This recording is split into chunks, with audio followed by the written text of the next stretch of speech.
Olá, eu sou Lígia Porchat, vim aqui para mais um Athena Talks para a gente comentar os resultados do mês de maio para vocês, dos nossos fundos de crédito e também um pouquinho das perspectivas para os próximos meses, sempre tentando aqui colocar algumas empresas no contexto para a gente ter uma melhor análise dos contextos, né, do porquê dos nossos resultados, o que a gente espera para frente. Então vamos lá? Na tela, pessoal, os nossos fundos de renda fixa, crédito privado, liquidez diária, liquidez D30 e os previdenciários. Como vocês podem ver, esse mês de maio foi um mês excelente para a Athena. Todos os nossos fundos ficaram acima de 100% do CDI. E mais, mantivemos também no ano a baixa volatilidade e os resultados consistentes acima do CDI. E por que eu menciono que são resultados excelentes, já que os spreads não estão tão abertos assim? Ou seja, os resultados não estão tão discrepantes do CDI, eles estão próximos.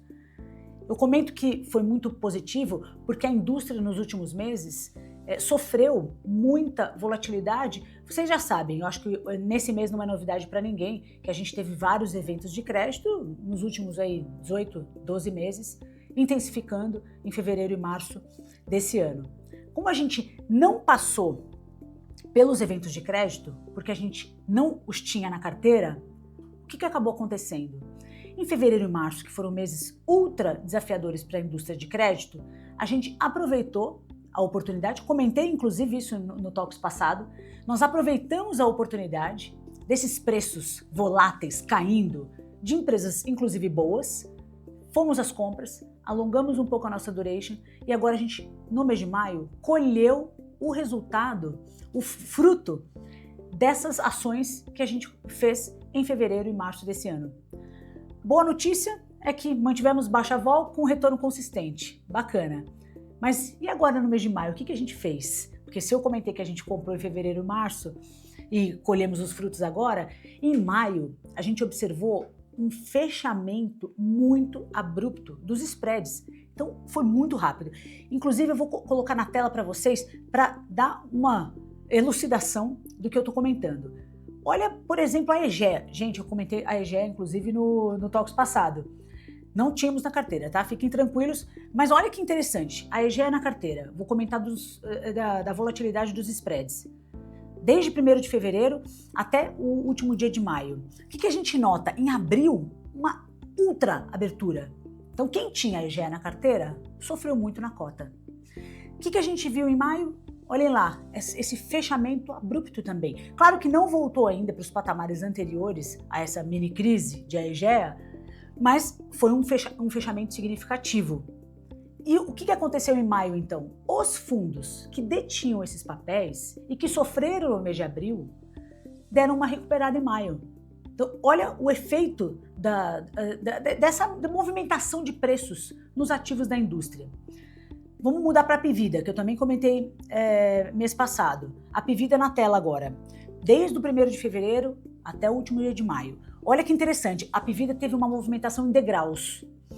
Em março já começou, né, uma abertura, depois a gente viu uma intensificação dessa abertura em abril e de lá para cá uma certa volatilidade, mas depois em degraus também, esse fechamento, essa acomodação das taxas. Ainda estão negociando acima de CDI mais 4, o que chama um pouco a atenção, mas não é mais o CDI mais 9 que a gente observou nos meses de março, abril. Então quem detinha esses papéis se beneficiou do fechamento dos spreads e aí a consequência, uma cota mais positiva no mês de maio. Então o resumo da ópera, isso nesses casos estressados, tá? Mas agora, eu até vou começar, antes de falar do resumo, eu vou mostrar um papel mais tranquilo para vocês observarem o que aconteceu. Equatorial, essa é uma empresa que a gente tem na carteira, que a gente gosta muito, empresa de qualidade, a duration nem é tão longa, enfim, está indo muito bem a empresa. Mas olha na tela, EQTL 17. É uma Equatorial que vence em 2030. Agora foquem no final do gráfico, nesse spike que também houve no mês de março, abril. Mesmo Equatorial, vocês notem que não é só a Pvida, a Egea, ativos que estressaram, que são mais, né, não são AAA, não são de tanta qualidade. Mesmo os ativos de qualidade, eles também estressaram. Então esse exemplo de Equatorial serve para todos. Todas as empresas se comportaram dessa maneira. Então essa abertura de spreads no mês de abril. E notem o que aconteceu agora no mês de maio.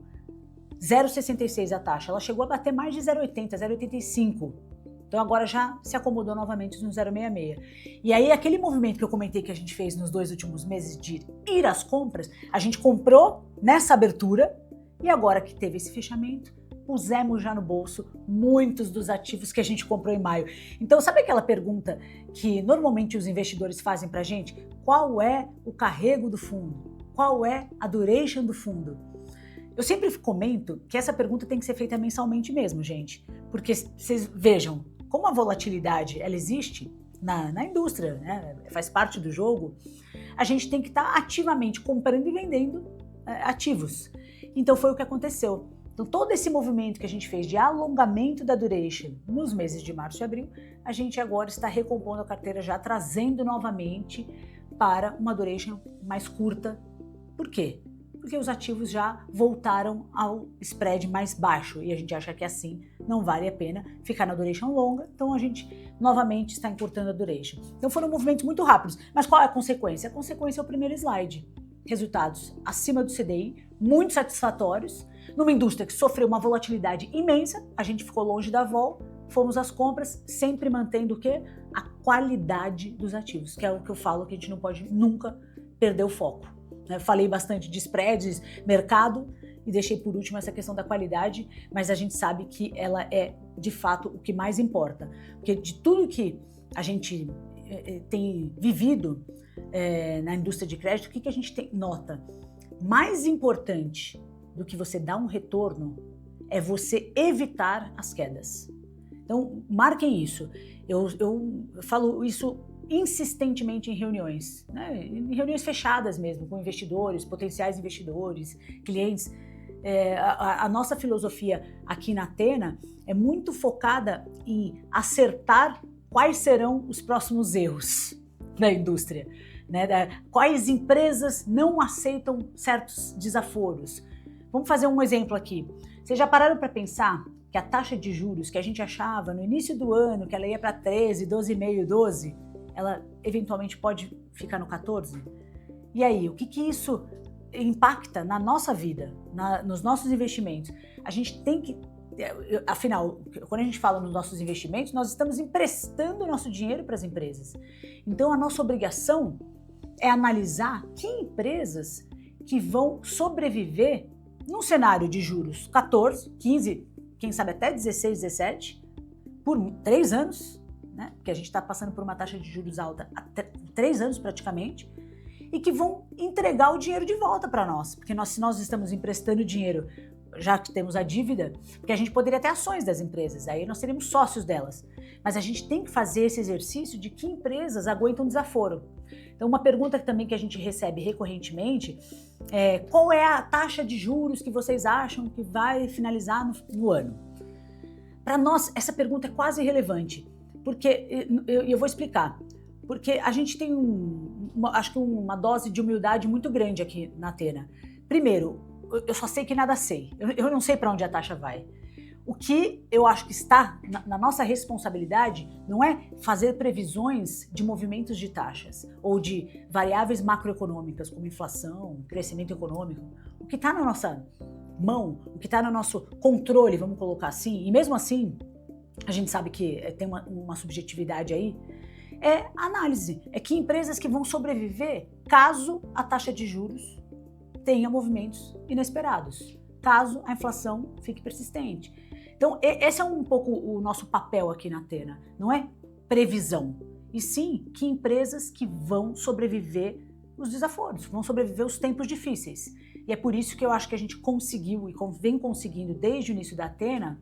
Aliás, vamos fazer 13 anos esse ano, e a gente vem conseguindo transformar isso em cota, né, toda essa filosofia, porque a gente foca muito nessas empresas que vão conseguir atravessar a jornada com todos os desafios que a gente sabe que fazem parte do jogo, tá?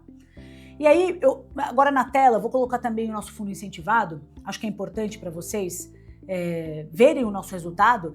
O resultado da indústria, na tela então, o Athena Infra, 45, ele teve um retorno positivo, 0,10%, e no ano a gente está aí com 3,5%. Em relação ao CDI, está deixando a desejar, né? 61,7% do CDI. Em relação ao IMAB, também a gente vem perdendo. A gente não colocou aqui, mas a gente está em torno de 70% do IMAB. E por quê? E aí, esse gráfico, na parte de baixo, ele explica esse movimento. O carrego do fundo está excelente, assim como no mês passado. O carrego segue excelente de fundos de infraestrutura de maneira geral, 1,28. Então, se não tivesse volatilidade, movimentos de mercado, a gente daria muito acima do CDI. O problema é que a curva varia, né? Então, a gente vê um movimento de curva variando. Esse curva, que é a segunda coluna, que a gente perdeu 0,88 do carrego, é simplesmente quando a gente tem um juro real abrindo. Um juro real que estava 7 vira 7,30, por exemplo, vira 7,5, a gente tem perda na carteira. E a terceira coluna, que eu acho que ela é bem importante, ela é a marcação dos ativos, é a abertura dos spreads. Então a gente teve uma perda, porque os spreads abriram um pouco nas debêntures incentivadas, e aí perdendo aí 0,22. Então quando a gente soma, desde o carrego até os descontos, a gente chega nessa rentabilidade final de 0,10. E é interessante, eu vou colocar agora na tela um resumo dos principais indicadores, índices de maio e desde o início. Olha agora na tela. Aí a gente tem lá CDI, IPCA+, IMAB 5 e o IMAB. Agora foquem no IMAB, que é o quarto valor, deu 0,31. O nosso fundo deu 0,10. Né? Então, em tese, como o nosso fundo é não redeado, nesse momento de taxas de juros altas, a gente deveria seguir o IMAB. Deveria ter dado 0,31, vamos colocar se fosse um perfeito. Mas a gente entregou 0,10. Por quê? Por conta da abertura dos spreads, que deu aquela perda de menos 0,22. Então, olha só, se a gente somasse o 0,10 com o 0,22, teríamos dado 0,33, aproximadamente. Muito próximo do IMAB. Então, o que fez a gente descolar do IMAB foi a abertura dos spreads. Quando a gente olha o nosso fundo no ano comparado à indústria de fundos de infraestrutura não redeados, a gente está muito bem. Nosso fundo está performando relativamente excelente, de uma maneira excelente. Então, assim, o principal, claro, a gente quer no final do dia ter retorno, que a consequência de todo esse trabalho seja retorno. O que vem impedindo esse retorno não é nem a abertura dos spreads em si, porque esse tiro é pequeno, e sim essa tensão geopolítica, né? Trump agora, tarifas, novamente, né? A história das tarifas. No passado, guerra, aí, anteriormente tarifas de novo. Então toda essa... E eleições, aí o Flávio é pego agora com relacionamento com o Vorcário, então isso gerou de novo no mercado, né? Alvoroço no mercado. Então toda essa volatilidade faz com que o juro real se mantenha em patamares muito altos. E claro, associado a um trabalho fiscal que o país tem que fazer. Enfim, a gente está passando por um movimento de taxa de juros muito alta. Enquanto isso estiver acontecendo, o fundo de infraestrutura, ele é uma ótima opção. Isso que a gente tem que ter em mente. Eles são boas oportunidades de investimento? Sim, na nossa visão. O carrego é muito alto. Vocês viram lá, 1,28 no mês, né, o carrego do fundo. O problema é que a volatilidade muitas vezes tira valor desse carrego. Mas, como a gente está num carrego muito elevado e o fundo é isento, passada a turbulência, esses fundos eles vão capturar muito retorno. E aí é óbvio que a gente tem que finalizar mencionando, dentro dessas carteiras de infraestrutura, que os ativos são de infraestrutura. Então é claro que cada gestor tem as suas escolhas dos ativos. No nosso caso, a gente só pode falar pela gente, os nossos ativos seguem aquele padrão de qualidade, né? Então a gente tem ativos, principalmente no de infraestrutura, que são durations mais longas, a gente tem aqueles ativos que a gente assim, passa longe da preocupação, que é Vale, Suzano, Klabin, Equatorial, Energisa. Então esse é o estilo, né? Sabesp, Petrobras. Esse é o nível da nossa carteira de infraestrutura. Então, do lado do risco de crédito, a gente está muito tranquilo. E do lado da volatilidade de mercado, faz parte do jogo, mas o carrego no tempo vai compensar essa volatilidade de curto prazo. E em 12, 18, 24 meses, a nossa expectativa para esse fundo é que ele supere muito o CDI e ainda mais considerando a isenção de imposto de renda. Então é isso, é claro que o alocador deve pensar, faz sentido eu colocar isso na carteira? Na parte que ele aguenta uma certa volatilidade. Então por isso que ativos que têm mais vol, a gente não tem que carregar na carteira do investidor que não se adequa a esse perfil. Então é muito importante, claro, o alocador, o assessor, ter esse olhar para o seu cliente do quanto é uma parcela segura em termos de risco de crédito, porém com mais volatilidade, que ele aguenta essa turbulência em alguns meses, mas que no tempo vai colher frutos ainda maiores do que nos fundos pós-fixados, que tem baixa vol, inclusive. É isso, pessoal. Esse foi mais um Athena Talks e até a próxima.